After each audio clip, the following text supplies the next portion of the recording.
네, 오늘은 출애굽기 20장 12절 말씀을 중심으로 제5계명의 의미라는 제목을 가지고 같이 함께 이 오후에 여러분들과 함께 말씀을 나누기를 원합니다. 오늘 우리가 살펴보고자 하는 말씀은 출애굽기 20장 12절입니다. 네, 제가 한번 다시 읽어드리겠습니다. 잘 아시는 그런 계명입니다. 내 부모를 공경하라. 그리하면 내 하나님 여호와가 내게 준 땅에서 내 생명이 길리라 라는 5계명입니다. 제가 읽은 이 말씀은 10계명 중에서 5계명이라고 불리는 계명이고요. 여러분들 중에 10계명을 전부 외우고 계신 분들이 계실 거라고 생각하고, 적어도 우리가 살펴보는 이 10계명 중에 5계명은 이미 우리가 알고 있을 거라고 생각합니다. 하지만 많은 경우에 이 제5계명의 이 5계명의 명령인 내 부모를 공경하라라는 이게 어떻게 보면 되게 쉬운 것처럼 들리거든요. 그냥 되게 내 부모를 공경하라는구나 이렇게 들립니다. 그러니까 대체로 이제 유교 문화권 안에서 우리나라에서 살면서 이 유교 문화권 안에서 부모를 공경하라, 어르신들을 공경하라 이런 것들은 그냥 어떤 단어로 많이 그냥 대체가 되냐면 효로 대체가 되죠. 효. 어르신들에 대한 효를 덧입혀서 생각하는 그런 경향이 있습니다. 그냥 쉽게. 그래서 이 말씀을 단지 나를 낳아주시고 길러주시고 사랑해주신 부모님께 은혜를 갚으면서 잘 해드리라는 말씀이구나 라고 생각하고 더 이상 그 이상의 의미를 생각해 보지 않는다는 것이죠. 물론 이 계명 자체에는 분명히 이 부모님에 대해서 봉양하고 효를 행하라는 그런 의미가 있습니다. 그런 의미가 없지 않습니다. 하지만 만약 그저 그런 내용을 우리가 생각해 버린다면 정작 하나님께서 이 출애굽한 이스라엘 백성들에게, 그리고 그 후손들에게, 그리고 새 이스라엘로 부르신 우리들에게도 이 10계명이 유효한데, 이 우리들에게 이 5계명을 주신 그 의미를 온전히 알고 우리 삶에 적용하기에는 어려움이 따를 것입니다. 그러면 과연 이 제5계명 내 부모를 공경하라라는 이 계명은 무엇인지, 그리고 어떤 의미를 가지고 있으며 우리가 그 말씀을 가지고 순종해야 할 바는 무엇인지를 우리 잠깐 살펴보기를 원합니다. 우리가 제5계명에 대해서 생각할 때 가장 먼저 알게 되는 사실은 뭐냐면, 이 5계명이 하나님이 이스라엘 백성들과 시내산에서 언약을 맺으실 때에 백성들에게 주신 이 10계명 중에 하나라는 사실이죠. 하나님은 이스라엘 백성들을 애굽에서 구원하시기 위해서 이스라엘 백성들을 부르셨습니다. 하지만 동시에 우리가 잊지 말아야 할 것은 하나님께서 하나님의 뜻대로 살아가는 하나님 백성을, 하나님 나라의 다스림을 받는 하나님 나라의 백성을 창조하시기 위해서 이스라엘 백성을 부르셨다는 것입니다. 하나님은 자신의 뜻을, 하나님 자신, 이 세상에 대한 포부, 그리고 이 세상을 다스리는 사람들에 대한 그런 뜻, 자기 포부를 나타내고 요약한 계명이 바로 10계명인데, 그 10계명을 이스라엘 백성들에게 주셨습니다. 이스라엘 백성이 하나님의 뜻, 하나님의 율법을 요약한 이 10계명을 지키는 것은 바로 하나님께서 이스라엘 백성들을 출애굽해서 해방시켜 주신 이유이고, 그리고 이 백성들을 구원하신 목적이자 관심이신 거죠. 하나님은 구원파나 다락방에서 주장하는 것처럼, 그런 이단들이 말하는 것처럼 오로지 백성을 구원한 것 자체에 맹목적인 목적을 두고서 백성들을 구원하신 것이 아니라는 것이죠. 하나님은 자신의 뜻대로 살아갈 하나님의 거룩한 백성을 창조하시기 위해서 이스라엘 백성들을 구원하셨습니다. 따라서 하나님의 뜻, 하나님의 율법을 요약한 이 10계명은 하나님의 백성이 된 자들에게 있어서 반드시, 선택이 아니라 반드시 관심을 가져야 하는 하나님의 뜻인 것입니다. 그러면 10계명이 어떻게 구성이 되지? 10계명, 10가지 계명, 1계명부터 10계명까지 10가지 계명으로 되어 있는데 순서가 있죠. 순서가. 어떤 건 1계명, 2계명, 3계명 이렇게 쭉 8, 9, 10까지 이렇게 계명이 순서가 있습니다. 이렇게 순서가 나눠져 있는 것은 그냥 동등한데 이렇게 쭉 돼 있는 게 아니고요. 가장 기초가 되며 상위 계명이 어디에 나올까요? 첫 번째 나옵니다. 나 외에 다른 신들 내게 있게 말지니라. 가장 상위 계명이 첫 번째 나오고요. 그리고 그렇게 순서대로 나오게 되는 것이죠. 그러니까 이 하나님, 우리가 10계명을 두 가지로 하나님 사랑과 이웃 사랑이라고 말할 때 그 중에서 더 무게중심이 있는 것은 먼저 하나님을 사랑하는 것이 먼저 나오죠. 그 중에서 1계명은 가장 큰 계명이고요. 그 다음에 사람 사랑에 대한 계명이 5계명부터 10계명까지 나옵니다. 그럼 당연히 5계명부터 10계명까지 중에서 순서대로 가장 우선순위가 무슨 계명입니까? 5계명이죠. 5계명이 가장 먼저 앞서 있고 가장 중요한 계명이라는 것이죠. 그러니까 이런 것들을 볼 때 이 계명이 그렇게 다 중요하지만 다 지켜야 할 것이지만 이렇게 굉장히 중요한 계명이 있고 상대적으로 이렇게 그런 계명이 있구나. 그래서 1계명부터 4계명까지의 계명은 보면요, 성경에 보면 1계명부터 4계명 어기면 다 죽여야 돼요. 다 죽어야 돼요. 사형에 해당하는, 하나님에 대해서 어기는 것은 다 사형에 해당하는 계명이고요. 5계명부터 10계명까지도 5계명, 부모 공경, 살인하지 말라, 간음하지 말라, 이 계명들은 다 죽어야 됩니다. 안 지키면. 근데 도적질하지 말라는 선택적으로 죽이기도 하고 그렇지 않기도 합니다. 그 9계명, 10계명 같은 경우에는 처벌의 법률이 나와 있진 않아요. 그러니까 이게 이 어떤 계명의 우선순위, 계명이 굉장히 무거운 계명이 있다는 것이죠. 그 중에 사람 사랑에 대한 계명 중에서 5계명이 가장 무거운 계명, 중요한 계명이라는 것입니다. 이 제5계명은 살인을 저지르는 것이나 간음을 하는 것보다, 우리가 알고 있는 정말 윤리적으로 굉장히 악한 그런 계명들보다 부모를 공경하지 않는 것이 더 쳐 죽여야 할 죄라는 것을 성경 말씀하고 있습니다. 단순히 윤리적인 부도덕함의 차원이 아니라 이것은 당시의 율법 안에 강력한 힘을 가지고 있다는 것을 우리가 알게 되는데요. 신명기 21장 18절에서 23절 말씀 보면, 만약 어떤 자녀가 부모의 말에 순종하지 않을 때에는 성은 모든 사람들이 다 몰려와서 돌로 쳐 죽여야 한다라는 이런 명령이 나오는 것이죠. 즉 부모를 공경하지 않는 것은 사형에 해당하는 범죄로서 살인을 하는 것이나 간음을 하는 것보다 더 심각하게 이 10계명, 하나님 주신 율법에는 그렇게 다뤄지고 있다는 것입니다.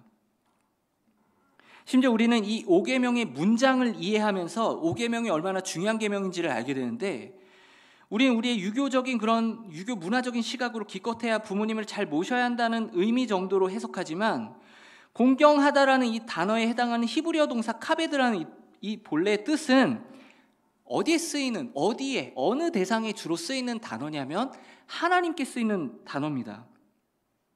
카베드, 우리 공경하다 이렇게 하는데, 그래서 이게 하나님과 잘 연결이 잘 안 되죠. 그런데 이 단어는요, 어떤 뜻을 가지고 있냐면, 이것은 여러분들 웨스트민스터 소요리문답 1문을 보시면 어떤 게 나와 있냐면, 인간의 살아가는 제일된 목적은 하나님을 영화롭게 하는 것과 그를 영원토록 즐거워하는 것이다, 이렇게 나와 있습니다. 사람이 살아가는 목적은 하나님을 영화롭게 하는 것, 영광을 돌리는 것, 하나님을 존중히 여기는 것이라고 이렇게 표현한다는 것이죠. 바로 그 단어입니다. 바로 그 단어. 공경하다라는 단어가 바로 그 단어, 카베드, 바로 그 단어라는 거죠.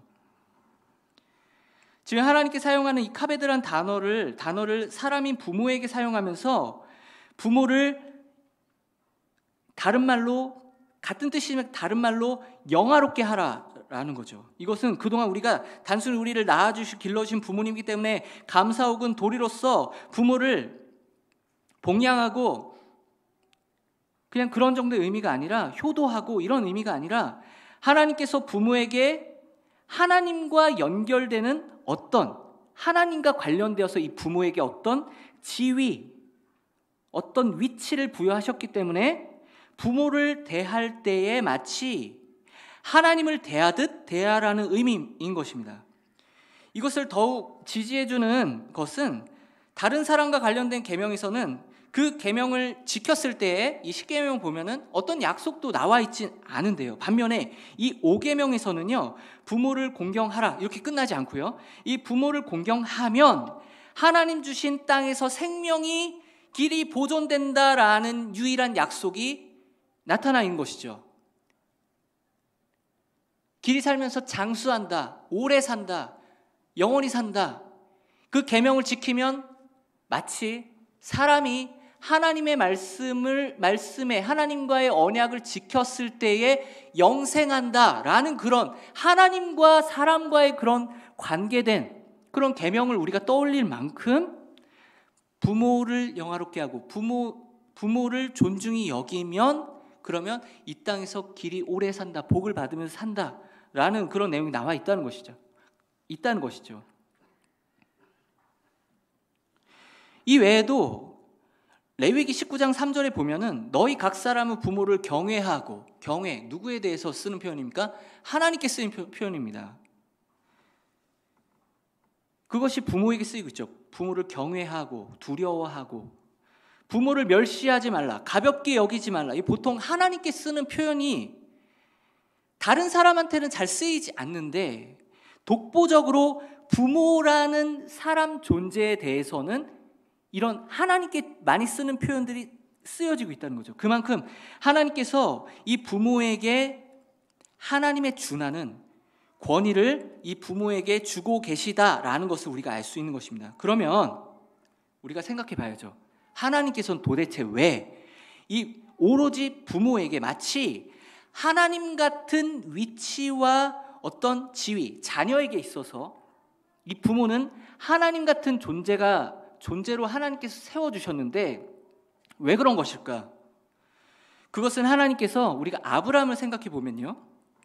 그러니까 우리는 아브라함 관련돼서 뭐 하나님 약속을 받은 사람, 가나안 땅, 뭐 땅, 자손, 복을 약속받은 사람 우리가 그렇게 생각할 수 있는데 보면은 우리가 창세기 18장 19절을 보면요. 하나님께서 아브라함을 택하고 부르신 이유를 밝혀주고 계세요. 하나님께서 뭐라고 하시냐면 내가 그 자식과 권속에게 명하여 여호와의 도를 지켜 의와 공도를 행하게 하려고 아브라함을 택하였나니 이는 나 여호와가 아브라함에게 대하여 말한 일을 이루려 함이니라.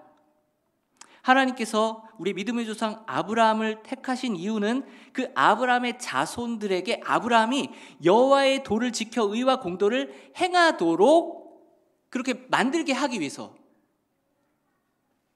그렇게 하기 위해서 하나님께서 아브라함을 부르셨다는 거죠. 쉽게 말해서 하나님께서 아브라함을 택하고 부르신 이유는 하나님의 뜻을 가르쳐 지켜 행하도록 하시기 위해서, 그렇게 자녀들을 신앙 교육하도록 하시기 위해서 아브라함을 부르셨고, 또 아브라함의 그런 육신의 자손들과 또 언약 자손들, 또 새 이스라엘인 우리들까지도 이렇게 하나님께서 택하시고 부모가 되게 하셨다는 것입니다. 또한 신명기 6장 4절에서 9절에서는 하나님의 뜻을 자녀에게 부지런히 가르쳐야 할 것을 부모된 자들에게 강력히 명령하고 있습니다. 구약뿐만 아니라 신약에서도 바울은 에베소서 6장 1절에서 4절의 말씀에서 제5계명을 그대로 받아가지고 4절에 오직 주의 교훈과 훈계로 양육할 것을 부모된 자들에게 명령하고 있죠. 히브리 신앙, 기독교 신앙 안에서 볼 때 자녀에게 있어서 부모는 그냥 우리가 이 동양의 유교 문화권 안에서 단순히 자신을 낳아주시고 잘 길러주신 고마운 분으로만 그렇게 보고 있는 것이 아니라 여호와 하나님의 형상으로서 하나님을 대신하는 대리자적인 존재로서 이해하고 있습니다.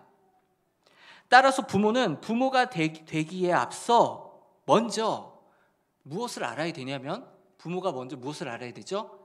하나님과 하나님의 뜻을 먼저 알아야 되죠.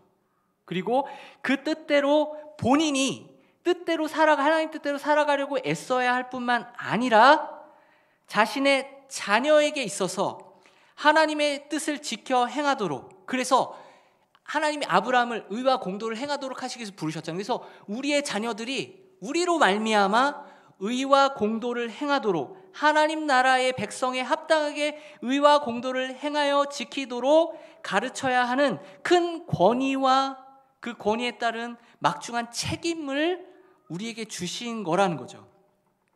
저는 지금 우리와 관계없는 구약 이스라엘 백성들, 구약에 그냥 파묻혀 있는 어떤 옛날 얘기를 하는 것이 아닙니다. 이거 제가 말씀드린 것은 구약 이스라엘 백성들만의 이야기를 말씀을 하고 있는 것이 아니라 새 언약 안에 들어간 예수 그리스도의 보혈의 십자가의 그 보혈의 피를 통해서 새 언약 백성으로 들어간 바로 우리들에 대한 말씀을 드리고 있습니다. 여러분들 어떠십니까? 여러분들의 자녀들이 이 세상에서 우리의 자녀가, 나의 자녀가 어떻게 하면 기죽지 않고, 어떻게 하면 무시당하지 않고, 어떻게 하면 생존할 것인가, 어떻게 하면 나의 자녀의 잠재력을 끌어올려 재능을 키워줄 것인가, 어떻게 하면 많은 눈에 보이는 이 세상에 이 자연에 적응하면서 살 수 있도록, 그것을 이용하며 살 수 있도록 자연적인 교육을 가르쳐야 할 것인가에 대해서 많은 관심을 가지고 있는데, 많은 사람들이 그런 관심을 가지고 있는 만큼 우리의 자녀들에게 그보다 우선하여서 성경의 말씀을 들려주고, 성경의 역사를 가르쳐주고, 성경의 교리를 가르쳐주고, 복음을 가르쳐 줌으로써 하나님이 어떤 분이신지, 무슨 일을 하셨는지에 대한 그런 신앙 교육에 대한 관심과 열심을 지금 이 말씀을 듣고 계신 여러분들은 관심을 가지고 계십니까?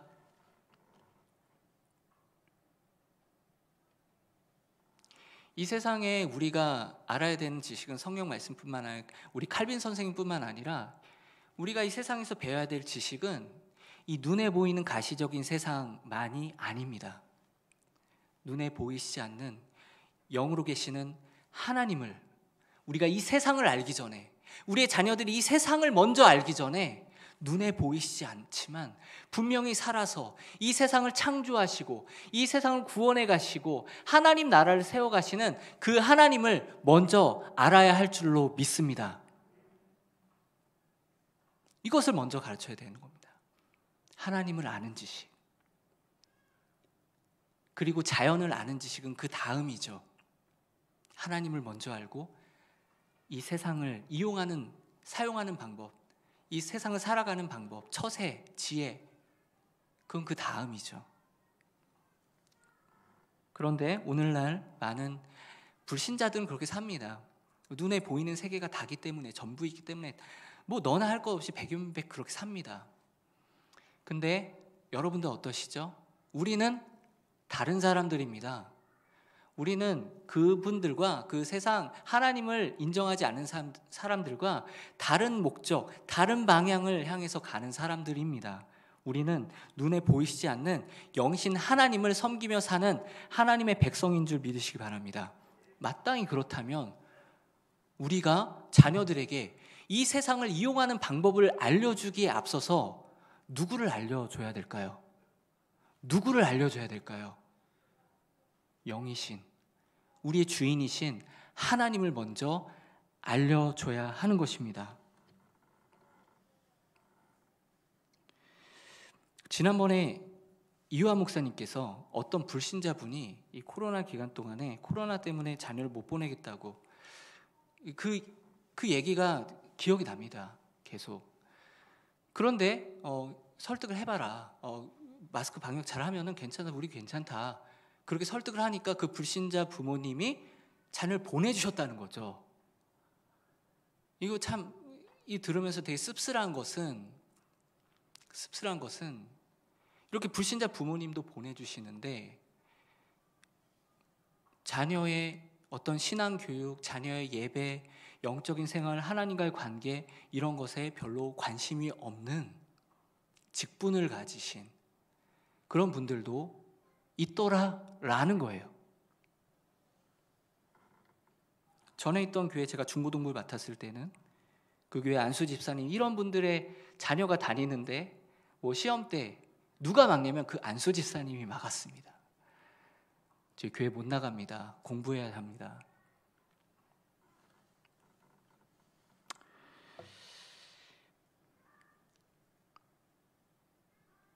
많은 사람들이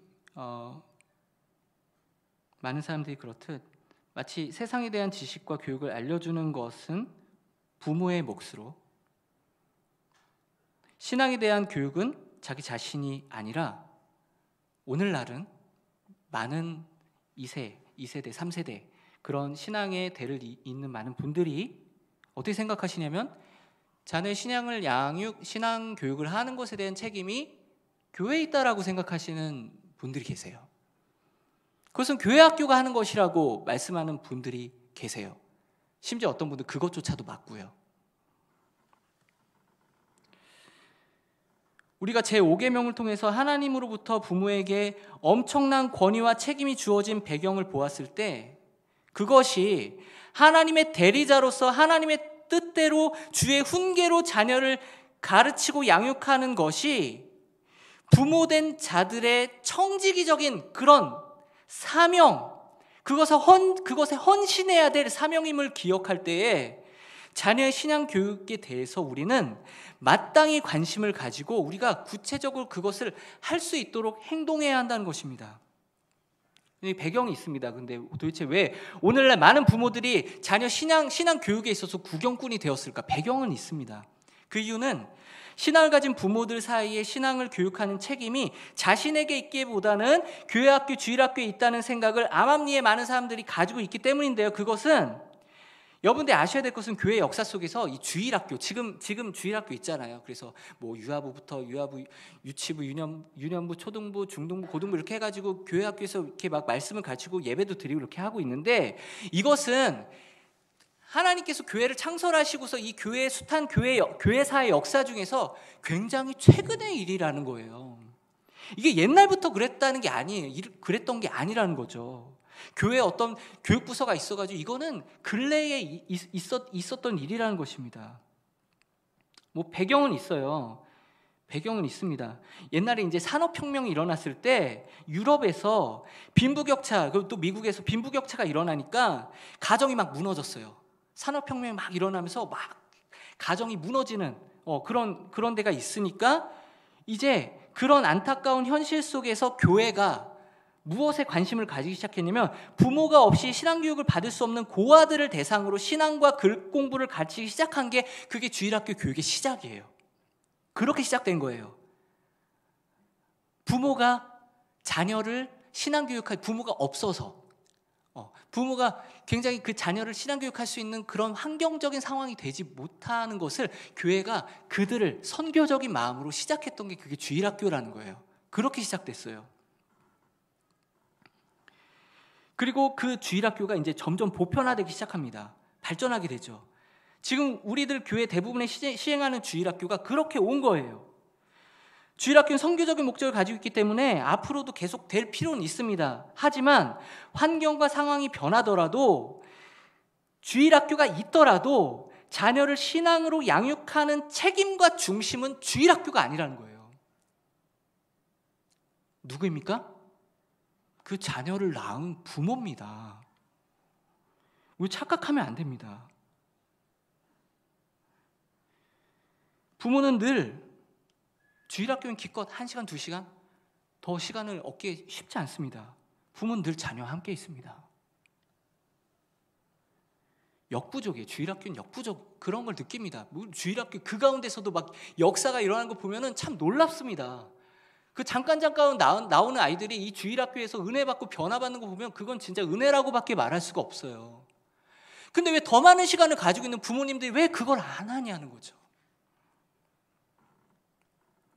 부모는 늘 자녀와 함께 살고 자녀에게 사랑을 줄 수 있고 자녀에게 선한 영향력을 행사할 수 있는 모든 기회가 있습니다. 자녀가 어리면 어릴수록 더 많은 기회와 가능성을 갖습니다.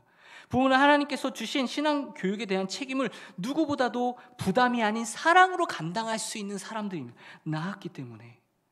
사랑스러운 자녀에게 성경을 통하여 하나님 나라의 그런 말씀과 역사를 들려줌으로써 자녀의 영적인 뿌리와 정체성을 알게 해줄 수 있습니다. 또한 자녀에게 소교리 문답을 통해서 성경적인 바른 교리가 무엇인지를 가르쳐줄 수 있습니다. 또한 무엇보다 예수 그리스도의 귀한 복음을 자녀들에게 전해주어서 아이들에게 그 복음을 듣고 회심할 수 있도록 인도해 줄 수 있습니다. 늘 가정에서 함께 같이 자녀들과 예배를 드리면서 자녀가 예배하는 사람으로 키울 수 있게 할 수 있습니다.